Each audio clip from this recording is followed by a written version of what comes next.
Bonjour et bienvenue pour ce nouvel épisode de Questions-Réponses, le podcast qui décrypte l'émission et l'actualité de l'Académie de Grenoble. Ce premier podcast de l'année, version 2024-2025, période de vœux oblige, sera consacré au service prévention, santé et sécurité au travail du rectorat de l'Académie de Grenoble, composé notamment par deux psychologues du travail, Virginie Kolitchev et Vanessa Kratien, nos invités du jour.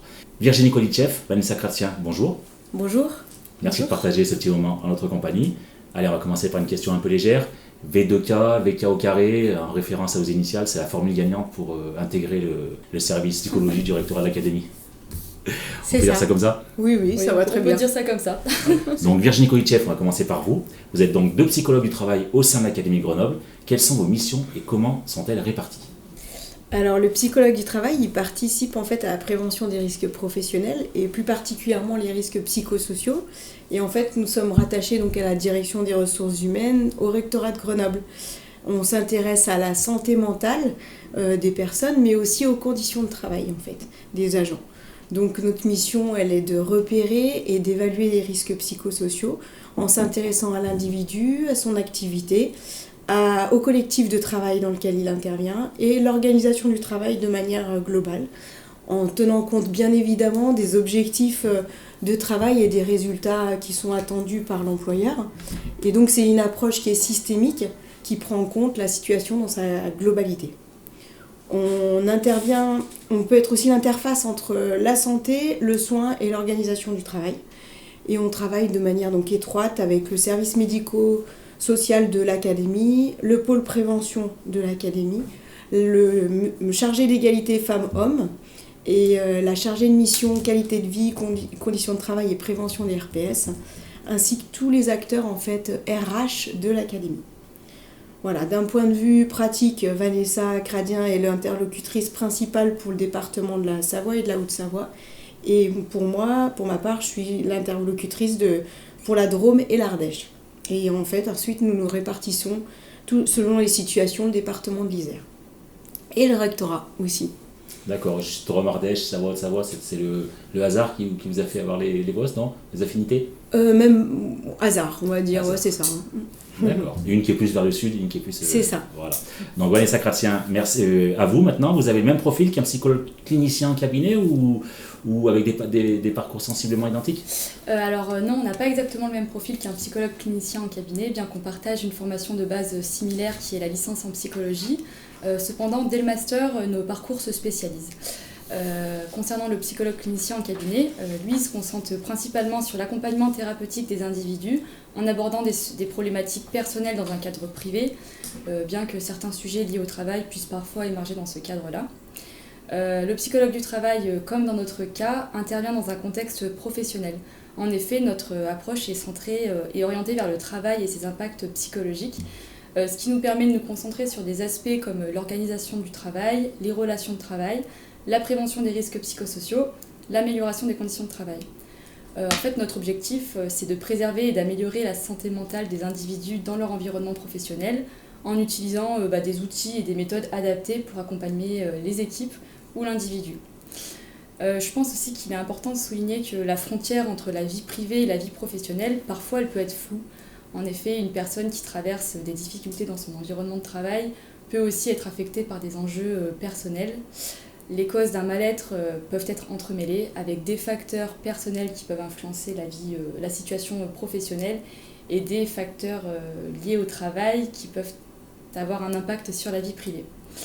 Donc même si notre approche elle est ancrée dans le cadre professionnel, on accueille la personne et la parole de manière globale en étant attentif à l'ensemble des facteurs qui peuvent influencer son bien-être. Et si nécessaire, on oriente la personne vers un accompagnement plus adapté en fonction de la nature et de la problématique. D'accord, donc on a compris que c'était difficile de différencier vie privée et vie professionnelle. Exactement, des fois ça s'entremêle. D'accord, alors Virginie Kolitchev, pourquoi avoir choisi ce métier et ici au rectorat ? Pour essayer d'avoir un impact en fait sur la prévention des risques professionnels pour l'ensemble des agents administratifs et appartenant à l'enseignement et participer à de meilleures conditions de travail ou la plus adaptée aux agents en fait. Et pourquoi au rectorat ? Parce qu'en fait, c'est une façon de contribuer au service public et qui est important, en tout cas pour moi, à mes yeux, où on essaie de favoriser l'accès à l'éducation et l'émancipation des jeunes, futurs citoyens, et au vivre ensemble. Voilà, c'est important pour moi. Tout à fait, c'est très bien. Vanessa Chrétien, qui peut vous contacter et pourquoi ? Alors, principalement, les personnes qui peuvent nous contacter sont les encadrants, comme la direction des ressources humaines, la secrétaire générale, les DAZEN, les secrétaires généraux des DSDEN, les proviseurs vie scolaire et les inspecteurs. Ils nous sollicitent pour intervenir auprès d'un agent ou d'une équipe, par exemple quand il y a des situations d'expression de mal-être, des conflits ou des tensions relationnelles dans un collectif de travail, que ce soit dans un établissement scolaire ou un service déconcentré. Le service médico-social peut également nous solliciter pour qu'on puisse avoir une prise en charge conjointe et complémentaire. En fait, on travaille vraiment en étroite collaboration avec tous ces acteurs, ce qui permet de proposer une prise en charge globale, cohérente et coordonnée des situations signalées. Alors Virginie Kolitchev, quels sont les sujets sur lesquels on vous sollicite ? Alors, on travaille donc bien sur la prévention des risques professionnels et psychosociaux, et souvent, en fait, le mot qui revient, c'est le bien-être au travail. Après, nous intervenons aussi dans des situations où il y a un traumatisme qui est possible et on peut proposer en fait un espace d'écoute psychologique confidentiel pour accompagner la personne dans sa difficulté immédiate. Nous avons aussi une mission d'aide et de soutien auprès des managers dans l'analyse de situations qui semblent complexes. On peut être sollicité en fait en cas de conflit ou mal-être dans des collectifs de travail. On participe aussi à la préparation au retour à l'emploi des agents dans un collectif de travail. Et on a aussi un rôle de sensibilisation sur les risques psychosociaux. Et on peut pas proposer des interventions dans ce sens, en fait, pour le mieux-être au travail. Et on a on participe aussi à différents projets animés ou portés par l'académie. En fait, projets sur la lutte contre la sédentarité, le dispositif VDHA, donc sur les discriminations et harcèlements au travail, et la mise en place aussi sur un plan de prévention académique sur les risques psychosociaux et organisationnels qui sont liés à l'organisation du travail. D'accord, merci. Vanessa Chrétien, vous recevez les agents ici même dans les bureaux du rectorat ou alors vous pouvez aller un peu plus loin, ailleurs ? Alors, on peut recevoir les agents dans un bureau au rectorat qui est équipé de salles confidentielles pour garantir bien sûr la discrétion et le respect de chaque personne. On peut aussi se déplacer dans les établissements ou les DSDEN en fonction de la situation, le nombre de personnes à recevoir, leur localisation, parce qu'en fait on intervient sur l'ensemble de l'académie, soit sur 5 départements. Par exemple, si la situation concerne un collectif dans un établissement, on privilégie un déplacement sur place, au plus proche du lieu de travail.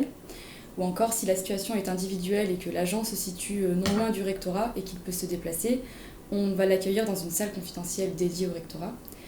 Autre exemple, si la personne se trouve dans un établissement situé dans un autre département et qu'un lieu neutre est nécessaire, on organise l'entretien dans une salle confidentielle au sein de la DSDEN correspondante ou dans un établissement voisin. Il est aussi possible de réaliser nos entretiens en visioconférence ou par téléphone. Et je tiens à ajouter aussi qu'en tant que professionnelle soumise au secret professionnel, on réalise toujours les entretiens dans des espaces dédiés et confidentiels. On respecte rigoureusement le code de déontologie des psychologues pour garantir une prise en charge bienveillante, éthique et en toute confidentialité. Alors Virginie Kolitchev, quelles seraient vos recommandations pour débuter l'année 2025 du bon pied ? En fait, nous passons la majorité de notre temps de vie au travail. Il est donc important pour nous que ça soit une source et un lieu d'épanouissement, en fait. Donc, encourageons le partage et le créer ensemble, si c'est possible, bien sûr. Et pour être efficient et productif au travail, nous devons lutter contre une forme d'immobilisme psychique et physique au travail. Et donc, individuellement, il faut savoir aussi s'arrêter, faire des pauses, bouger, changer de posture, physique mais aussi psychique, selon les besoins ressentis. Et collectivement, il est important aussi de créer des espaces de discussion et prendre du temps pour échanger sur l'activité menée. C'est une démarche en fait qui n'est pas innée et qui implique en fait de l'envie, de la méthodologie pour que ça fonctionne. Mais voilà, ce que j'ai envie de dire, c'est que seul on peut aller plus vite, mais en fait ensemble on va encore plus loin. D'accord, un beau message. Vanessa Chrétien, l'entretien touche à sa fin. Un petit défi pour terminer, s'il fallait résumer vos missions en un seul mot. Alors, il est un peu compliqué de résumer nos missions en un seul mot, donc je vais en choisir un peu plus. Je choisirai écouter, évaluer, prendre soin, prévenir et collaborer. Écouter, c'est accueillir la parole et être disponible et attentif pour permettre à l'individu d'exprimer ses difficultés, ses émotions, ses besoins, sans jugement. Évaluer, c'est analyser les situations de manière systémique en prenant en compte l'ensemble de l'organisation, des équipes et des individus, afin d'identifier les enjeux et les leviers d'amélioration. Prendre soin, c'est intervenir pour préserver la santé mentale et favoriser un environnement de travail épanouissant. Prévenir, parce que nous participons aussi activement à la prévention des risques psychosociaux. Et collaborer, parce que nous travaillons avec différents acteurs de l'organisation, que ce soit les encadrants ou les services médico-sociaux, pour offrir un soutien global et cohérent. Notre travail, c'est vraiment un travail d'équipe où chaque acteur a un rôle à jouer pour préserver le bien-être au travail. D'accord, on a dépassé un peu plus d'un mot. Hein. Effectivement. Est-ce qu'il y a une chose importante à ajouter sur vos missions, une remarque, une réflexion dont on n'aurait pas parlé ? Je pense qu'il est important de rappeler que chaque être humain est unique, façonné par son parcours de vie, comme chaque collectif de travail a sa propre dynamique. Ce qui signifie que chaque situation qu'on accompagne est différente et nous veillons à adapter notre approche à ses spécificités. Bien sûr, nous restons ancrés dans un cadre méthodologique rigoureux, mais nous tenons à garder cette dimension humaine au cœur de notre démarche. D'accord. Allez, on arrive à la dernière question, un peu plus légère, c'est la tradition du podcast, l'instant récré. Virginie Kolitcheff, on commence par vous. Quel a été votre meilleur souvenir à l'école ? Pour moi, c'est les voyages organisés dans les collèges, au collège où on a pu partir à l'étranger et donc découvrir d'autres façons de vivre et voilà. Et donc c'était super chouette. Et merci à l'Éducation nationale pour ça, parce que ça a permis de s'ouvrir à l'extérieur et à d'autres choses que ce qu'on peut vivre en famille. D'accord, Vanessa Chrétien, c'est à vous. Alors je rejoins un peu Virginie parce qu'un de mes souvenirs c'était, je dirais, le voyage en Autriche que j'ai fait avec ma classe en terminale. Donc c'est vrai que j'ai beaucoup apprécié ce voyage, il était riche.